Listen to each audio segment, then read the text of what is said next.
In a perfect world, I had hoped for a boy and envisioned that we would call up my mum and his mum and say, you know, the baby's arrived and his name is Oliver John and he's 6 pound 3 like his sister, and just perfect.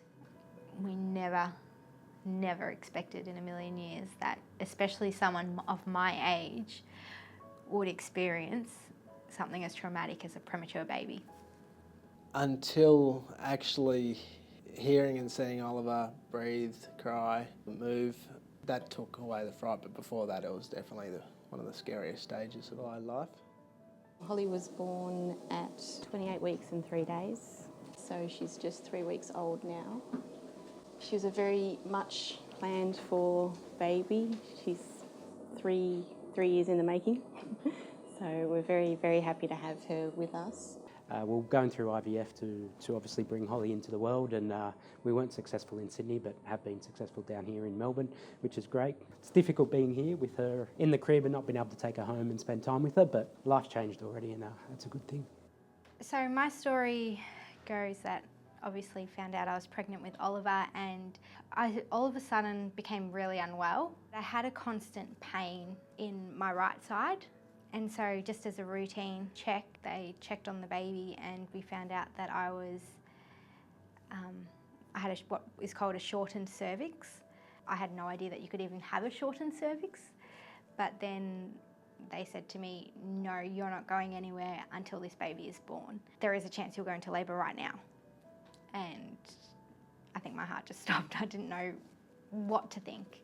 Your biggest worry is that, I suppose, what's going to happen, what's going to be wrong, what could go wrong, is our baby going to be healthy? You get told all the complications that could possibly go wrong with your baby.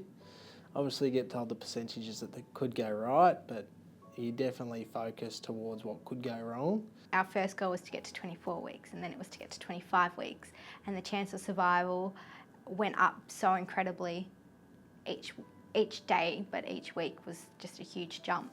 And I knew that getting to 28 weeks meant that he had an 80% chance of surviving with no issues. I was admitted to hospital 3 weeks before she was born for monitoring, and the goal at that point was to keep her in the womb for at least 3 more weeks. We wanted to get her to 28 weeks. We knew that 28-week magic number that everybody kept putting forward was what we're trying to get to, but 25, 26, 27 week was a shock for me to understand what was going on or what potentially could go on, and try to get in my mind that, you know, we need to get to that 28 because, yeah, I don't want to have to face anything before it. So there are so many of these babies born each year now, something like 270,000 babies born each year, and these babies are born in a type of grey zone. In a way, these babies are sort of not adapted to live on their own yet. They're a bit like a fish out of water.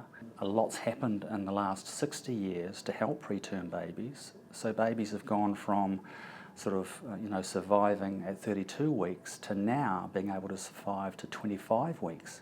Out of that 270,000 babies, possibly 70% don't make it to go home. The day we got to take Oliver home was so special because it was the 12th of October, which is my mum's birthday.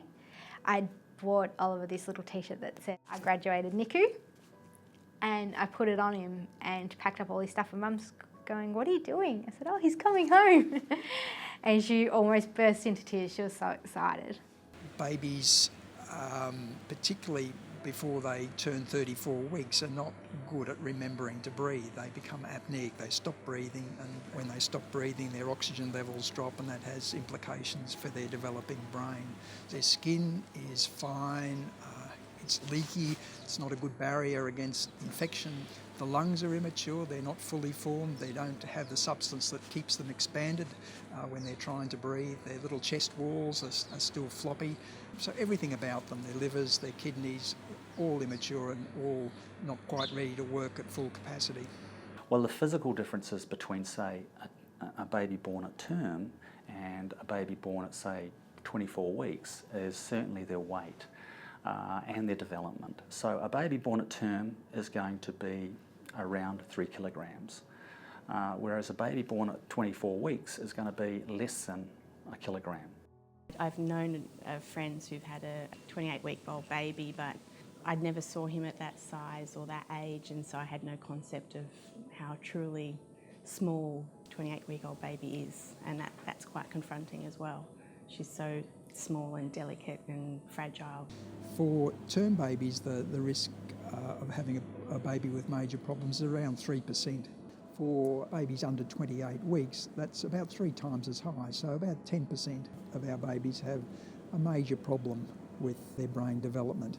Cerebral palsy is another problem faced at increased risk by these babies, and we're still seeing some babies come through with major hearing and visual problems. From my conversations with people, a lot of people don't really know that babies can fall into this area, the grey zone. And so we need to raise awareness so that people understand that there is a lot of babies not making it. And the next step is to really use that awareness to try and create something for these babies that can help them. What I'm proposing, and a number of scientists and engineers and doctors are also proposing, that we create some sort of device that can return these infants to a womb-like environment where they gain oxygen and remove waste through the umbilical cord, and they are housed in a liquid environment, which is what they're adapted for. And so all they have to do is really just concentrating on growing. It almost seems obvious that if you've got a child that needs to be in that state for longer to improve its chances of living, and you can't keep it in that state, why not replicate it? I don't see why it hasn't been done already, to be honest. Let Them Grow is an organisation with the prime aim of helping these babies. It's raising awareness, it's raising funding for preterm baby research. A lot of people have been affected by preterm birth in one way or another, be it a family member, be it some relation, a friend. So I want to reach those people, and hopefully by reaching those people, they may consider helping this campaign. Look, I think in 10 or 20 years' time, we'll look back on what we do today as being fairly crude. The way we support babies' lungs, the way we support their nutrition. The concept of an artificial placenta has been around for some decades now, but perhaps in the long term, this is where we'll be heading in our treatment of these tiniest babies.